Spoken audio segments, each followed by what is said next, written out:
Los libros arden mal, por Manuel Rivas. Número de página 616. Editorial Alfaguara. Lenguaje castellano. Año de edición 2006. Pasamos a hacer una breve reseña de Los libros arden mal. Los libros arden mal, la novela más ambiciosa de Manuel Rivas, tiene como principal escenario La Coruña, un puerto desde donde van y vienen gentes de todas las culturas e ideologías, con las que el autor arma una verdadera novela de novelas. Las historias y vidas de distintos personajes se entrecruzan a lo largo de más de un siglo hasta nuestros días. Un hilo de suspense recorre a modo de thriller todo el libro, que arranca con el levantamiento militar del 18 de julio de 1936 contra la República y nos lleva a otras ciudades como París, Londres o La Habana. Damos paso al autor. Manuel Rivas nace en A Coruña en el año 1957. Es periodista y escritor. Compaginó desde sus comienzos su actividad literaria con colaboraciones en medios de comunicación diversos. Su versatilidad, junto a un lirismo desbordante y un compromiso social y político nunca ocultado, le han hecho acreedor de galardones como el Premio Nacional de Narrativa y el Premio de la Crítica Española, y a ser llevado al cine por directores como José Luis Cuerda, que consiguió aunar un gran éxito de público y crítica con su versión de La lengua de las mariposas. Continuamos con la opinión personal. Una historia que muestra la belleza y la crueldad del ser humano. La guerra civil y la posguerra en España es un tema muy socorrido y muy utilizado en la literatura para contar la situación y en muchos casos situarse para uno u otro lado. Este libro nos trae no solo las vivencias en momentos concretos de la guerra civil y de la posguerra, sino que nos muestra a las personas. No es un libro que tenga una fácil lectura. Tenemos que decir que es complicado desde el principio, más que por el tema, por el tratamiento y el estilo que ha decidido el autor para ilustrarnos. Normalmente, en vez de nombrar la cualidad de ilustrar, hubiese utilizado el mostrar, llevarnos de la mano, pero en este caso el autor nos ilustra, nos muestra la crudeza de una guerra que no finalizó con el armisticio y la rendición de una parte, sino que en muchos casos todavía de una manera soterrada se sigue librando. La dificultad de mostrar los sentimientos y las sensaciones mezcladas con los actos que llevan a cabo cada uno de los personajes hace de la historia un compendio de cuentos más que una novela conjunta. Cada uno de los personajes nos muestra una historia que puede ser más o menos parecida a la de otro o a los otros protagonistas, pero realmente es la verdad. Nos podemos preguntar, ¿cómo puede haber varias verdades? Simplemente cada una de las historias es su verdad. Es lo que ha ocurrido y es lo que siente. Al ser una novela que va saltando de personajes y de época de manera aleatoria, solo basándose en lo que cada momento quiere contarnos el autor, hace de ella una historia que en muchas ocasiones se complica y no sabemos cómo seguirla. Es una historia muy real, las vivencias en una ciudad de provincia española, pero que se puede transponer a cualquier punto de la geografía española en ese momento. El miedo y la sinrazón que llevaron a muchas personas a realizar una serie de actos y la división que se dieron en las propias familias es una muestra más de la crueldad que puede llegar a mover los sentimientos de la gente. El paseo por las playas y las calles de la ciudad nos muestra cómo va cambiando la situación, no solo en la ciudad, sino que es algo común a lo ocurrido en el resto de España. La muestra de cómo va creciendo en un niño y ese niño simboliza el cambio en la mentalidad y la búsqueda de libertad. Todo ello desde un rincón en el que los sucesos se ven como que se hacen desde los ojos de un niño, sino con los ojos de alguien también que quiere crecer y quiere liberar y quiere tener su propia libertad. A través de los libros, que es lo que puede darnos la libertad, y que siempre lo que ha sido escrito no es algo que se pueda terminar acallando por mucho que lo intentemos. Es un libro que para los seguidores de este autor es fácil, que ya lo hayan leído, y si no, es una lectura recomendable. Para el resto de posibles lectores tengo que realizar una afirmación que en pocas ocasiones hago. No es un libro para lectores ávidos de lecturas que nos lleven a la acción, ni de situaciones que atraigan al lector hacia una lectura codiciosa y devoradora de páginas, sino todo lo contrario, es un libro para lectores pausados que busquen paladear cada una de las palabras sin prisas y sin miedo a encontrar lo más bello y lo más feo de la humanidad.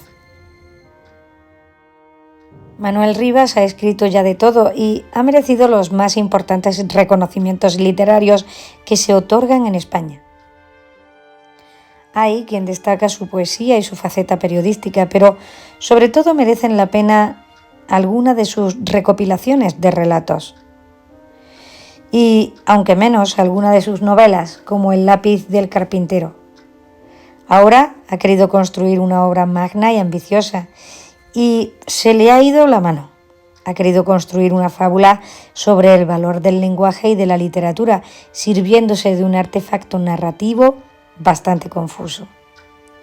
Rivas se vale de una historia simbólica pero tópica. Quema de libros por la Falange en La Coruña al inicio de la Guerra Civil Española y de un tono onírico mitológico con el que habla de este episodio y de otros muchos que intercala sin ninguna frecuencia de lugar, tiempo, sueño, realidad, texto o cita. En definitiva, considero que es un galamatías. Es probable que se trate de una nueva revisión de vencedores y vencidos de la Guerra Civil Española.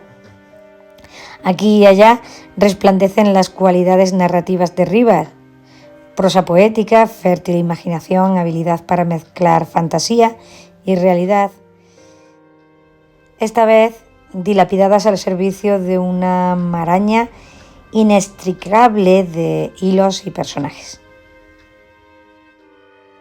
La historia ocurrió hace un siglo.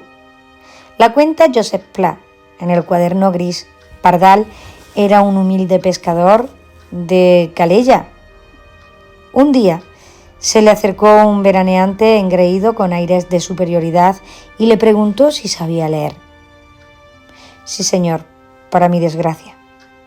El veraneante, con la mosca detrás de la oreja, le pidió que le contara qué libros había leído. ¿Libros? Nunca he leído ninguno, respondió Pardal, con cara triste y estirada. ¿Es que no tenemos bastantes problemas? Leer es meterse en problemas. La anécdota de Pla me recuerda a un personaje de los libros Arden Mal, la novela de Manuel Rivas. Lástima que se le metiesen las ideas. ¿Para qué quiere las ideas un pobre? Para complicarse la vida. La lectura siempre ha sido una práctica peligrosa. Hace pensar, es mucho mejor vivir de la ingenua felicidad que imagina Ray Bradbury. Un mundo futuro en el que está prohibido leer y los bomberos, en vez de apagar incendios, se encargan de provocarlos para quemar los libros. Un libro es un arma cargada en la casa de al lado. ¡Quémalo! Quita el proyectil del arma, domina la mente del hombre. ¿Quién sabe cuál podría ser el objetivo de un hombre culto? Quemar libros es algo tan antiguo como la lectura. Vivimos en una atmósfera cargada con el humo y las cenizas de las bibliotecas incendiadas a lo largo de la historia. En el siglo III a.C., el emperador Shi Huangdi ordenó que se quemasen todos los libros de China para que la historia comenzara con su reinado. El final de la Edad Antigua fue también el de la Biblioteca de Alejandría, víctima del fuego, la violencia y el fanatismo religioso. Con la caída de Constantinopla, en 1453, desapareció lo que quedaba de su biblioteca, que ya había sido arrasada por los cruzados. El monje Savonarola ha pasado a la historia de Florencia por la quema en 1497 de libros y obras de arte. El fuego inquisidor purifica los pecados. Lo mismo debía pensar el cardenal Cisneros cuando mandó a quemar los libros en árabe de la Madraza de Granada. Podríamos escribir una historia universal de la intolerancia que, de hoguera en hoguera, nos llevaría hasta nuestro tiempo, hasta el fuego de la biblioteca de Sarajevo en 1992, la destrucción de la biblioteca de Bagdad en 2003 o la ira contra los libros y los manuscritos de los yihadistas de Mali en 2012. Un capítulo especial de esta historia de barbarie es la inquina contra los libros de los regímenes totalitarios del siglo XX. A los tiranos no les bastaba con el sometimiento de la población, querían dominar la memoria. En mayo de 1933, Hitler estrenó sus poderes dictatoriales con piras de libros en las plazas y universidades alemanas. Un anuncio del terror nazi. Ya lo había escrito Heinrich Heine, uno de los autores censurados. Donde se queman libros se terminan quemando también personas. En el verano de 1936, las hogueras exterminadoras llegaron también a España. Al terminar el año, los alcaldes de los pueblos riojanos respondían al gobernador civil que no podían cumplir su orden de retirar los libros, folletos, impresos y grabados pornográficos o de literatura socialista, comunista o libertaria. No quedaba ninguno, perniciosos, entre comillas. Habían desaparecido en las hogueras encendidas en las plazas, se habían expurgado y depurado los fondos de las escuelas, bibliotecas y librerías. Fuera la podredumbre intelectual de los hijos de Caín, fuera los títulos antipatrióticos, separatistas o heréticos. Fuera las ideas extremistas envenenadoras del alma popular. Ya lo había dicho el rector de la Universidad de Zaragoza, el fuego purificador es la medida radical contra la maternidad del libro. En todas las dictaduras totalitarias, leer un libro prohibido se convirtió en un acto subversivo. Lo sabían los millones de estudiantes chinos trasladados al campo para su reeducación durante la Revolución Cultural de Mao, como los dos jóvenes protagonistas de Balzac y la joven costurera china. Lo sabía cualquier ciudadano ruso amenazado por las purgas estalinistas. En la URSS de Stalin se destruían a los libros y a los autores de los libros, como Isaac Babel, acusado de actividades antisoviéticas. Después de Stalin cesaron las ejecuciones, pero continuó el secuestro y la destrucción de los manuscritos. Es casi un milagro que hoy podamos leer El Doctor Zhivago, por ejemplo, publicado en Italia en 1957, o Vida y Destino, que apareció en Suiza en el año 1980, años después de la muerte de Vasily Grossman. Conservamos muchos poemas de Ana Akhmatova, porque los memorizaron los amigos que la amaban, como Los resistentes de la pesadilla de Fahrenheit 451, cada uno de ellos portador del secreto de un libro aprendido de memoria. Quizá tuviera razón Mikhail Bulgakov, otro autor soviético censurado, cuando escribió en El Maestro y Margarita que los manuscritos no arden. Nosotros lo tenemos mucho más fácil. No tenemos que aprender una obra entera de memoria ni arriesgarnos a salvar un ejemplar valioso. No hace falta tener madera de héroes. Es mucho más sencillo.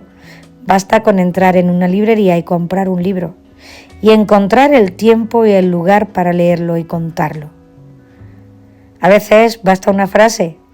Montand, el bombero de Fahrenheit 451, Empezó a verlo todo de manera diferente cuando, en medio de un incendio de libros, cayó en sus manos una página desgajada y leyó una línea que prendió en su cerebro como si se la hubiesen grabado con hierro candente. El tiempo se ha dormido a la luz del atardecer. Esa línea cambió su vida. Tiene que haber algo en los libros, decía, cosas que no podemos imaginar.